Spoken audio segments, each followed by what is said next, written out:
लेकिन आप आग्रह कर रहे हैं, तो मानो प्रतिपक्ष के नेता बोलना चाहते हैं तो अपनी बात कह दें।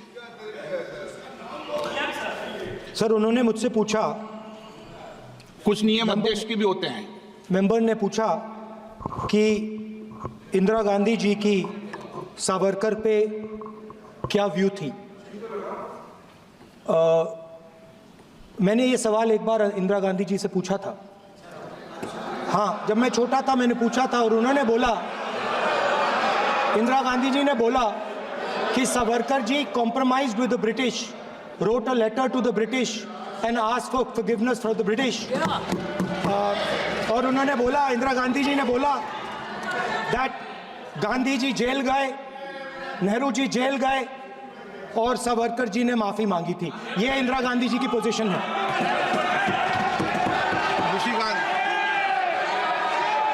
एकनाथ शिंदे जी वो बोलेंगे, महाराष्ट्र के हैं, ज्यादा सावरकर जी को जानते हैं, तो ही आपको पता चलेगा कि आप बोले, बताएं आप।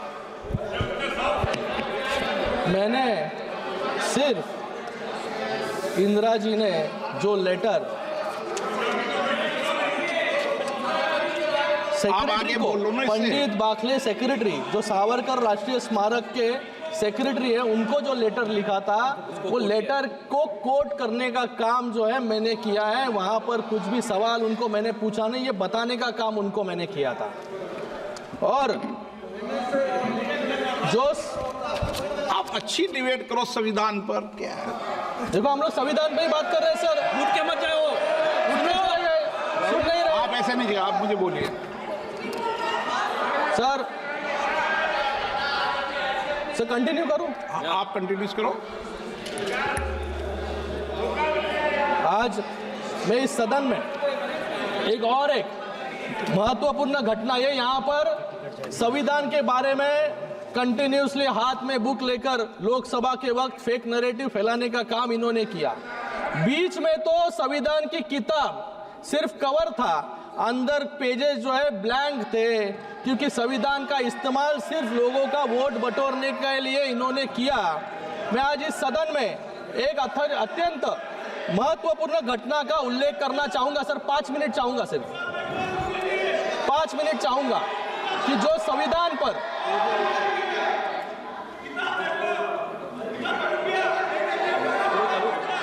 ये यहाँ पर संविधान के बारे में लोकसभा से डिबेट कर रहे, संविधान खतरे में है, संविधान खतरे में है। लेकिन संविधान किसके राज में खतरे में था, ये मैं बताना यहाँ पर चाहूंगा। एक घटना का उल्लेख करना चाहूंगा जो हमारे संविधान और न्यायपालिका के इतिहास पर गहरी छाप छोड़ता है। मैं बात कर रहा हूँ इलाहाबाद हाईकोर्ट के जस्टिस जगमोहन लाल सिन्हा जी की, जिन्होंने 1975 में इंदिरा गांधी जी को चुनावी भ्रष्टाचार मतलब इलेक्टोरल मैल प्रैक्टिसेस के लिए अयोग्य ठहराने का ऐतिहासिक निर्णय दिया। यह फैसला न केवल साहसिक था, बल्कि न्यायपालिका की स्वतंत्रता और संविधान की रक्षा का प्रतीक भी था। लेकिन इस फैसले को रोकने के लिए कैसे कैसे असंवैधानिक, जो यहाँ पर संविधान के बारे में बात कर रहे हैं, असंवैधानिक हथकंडे अपनाए गए, ये सुनकर आप सभी लोग हैरान रह जाएंगे। जस्टिस सिन्हा को देहरादून से फोन आया और ये फोन खुद इलाहाबाद के चीफ जस्टिस का था। उन्होंने कहा कि ये गृह मंत्रालय के अतिरिक्त सचिव पीपी नायर ने उनसे मुलाकात की और फैसले को जुलाई तक टालने का दबाव बनाया। ये रिकॉर्ड्स पर है, रिकॉर्ड्स पर है। अरे मैं खुद नहीं बोल रहा हूँ, सबके साथ में सामने ये रिकॉर्ड्स पर है, आप रिकॉर्ड देख लीजिए। इतना ही नहीं, जज के निजी सचिव को धमकियां दी गई और जजमेंट के मसौदे को जानने के लिए सीआईडी के एक विशेष टास्क फोर्स को लगाया गया। ये घटना कांग्रेस शासनकाल में न्यायपालिका पर दबाव और संविधान की हत्या का स्पष्ट उदाहरण जो है ये है। ये होता है लाचार सिस्टम जो कांग्रेस ने बना दिया था आपातकाल में, जिसमें ना विपक्ष सुरक्षित थे, ना जनता और न इस देश के जज भी सुरक्षित थे। मुझे यहाँ पर कुछ और भी बातें रखनी थी, लेकिन यहाँ पर समय के कारण मैं अपनी बात संक्षिप्त में खत्म करना चाहूंगा। हमने संविधान संशोधन के माध्यम से one tax one nation one tax यानी जीएसटी लाया, महिलाओं के लिए आरक्षण लाया, ओबीसी कमीशन को संवैधानिक दर्जा दिया, एक अलग एसटी कमीशन बनाया और आर्टिकल 370 को हटाने का काम भी हमने किया, शिक्षा का अधिकार लाया। और आपने क्या किया? आपने 9th शेड्यूल लाके, जिसका क्या उद्देश्य था कि सभी काले कानूनों को लीगल बनाने के लिए जो है आपने आर्टिकल शेड्यूल 9th लाने का काम यहाँ पर किया, जिससे जुडिशियल रिव्यू से आप सभी लोग जो है इम्यून रह जाए। मैं यहाँ पर मेरी बात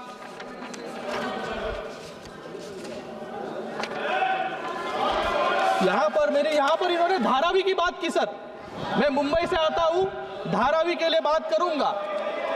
महोदय, आर्टिकल 21 जो भारत के नागरिकों को राइट टू लाइफ देता है, और लाइफ का मतलब सिर्फ जिंदा रहना नहीं, इसमें एक अच्छा और सम्मानजनक जीवन देना भी शामिल है, जिसके लिए हमने धारावी का पुनर्विकास करने की योजना शुरू की।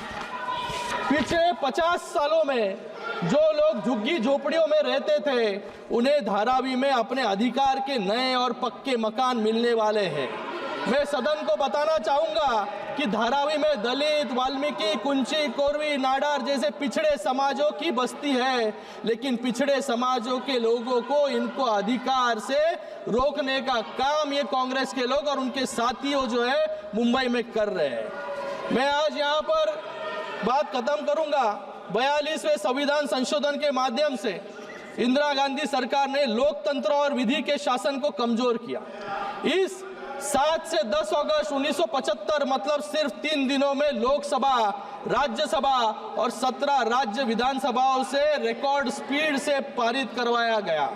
रविवार को राष्ट्रपति जी ने इसको मंजूरी दी और अधिकारियों ने उसी दिन उसको नोटिफाई किया। क्यों किया? क्योंकि इसका सिर्फ एक उद्देश्य था, सुप्रीम कोर्ट में इंदिरा गांधी जी के खिलाफ चुनाव याचिकों को खत्म करना था। ये इतनी तेजी से अगर आप शिक्षा और महिलाओं को आरक्षण देते तो आज हमारा देश कहां से कहां पहुंच जाता। This is the greatest misuse and abuse of power and insult to the ideals of Baba Saheb Ambedkar.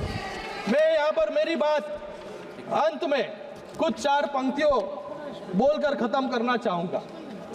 मैं भारत का संविधान हूं, मैं सबको राह दिखाता हूं, समाज के हर वर्ग को उनके अधिकार दिलाता हूं, उलझे न भारत का कोई, सदा प्रयास यह करता हूं, रातों के अंधकार में भी मैं दीपक सदा जलाता हूं। धन्यवाद। Honorable Shri N.K. Premchandran ji. Sir. Thank you very much, sir. Mr. Chairman, sir. Thank you very much, Mr. Chairman, sir. Sir, please. Sir, I just salute. 115 Savarkar के बारे में लगातार बातें होती है, ये कभी सावरकर बन नहीं सकते। मैं 3 चीजें बताना चाहता हूं इस हाउस में। 1970 में इंदिरा गांधी ने वीर सावरकर के ऊपर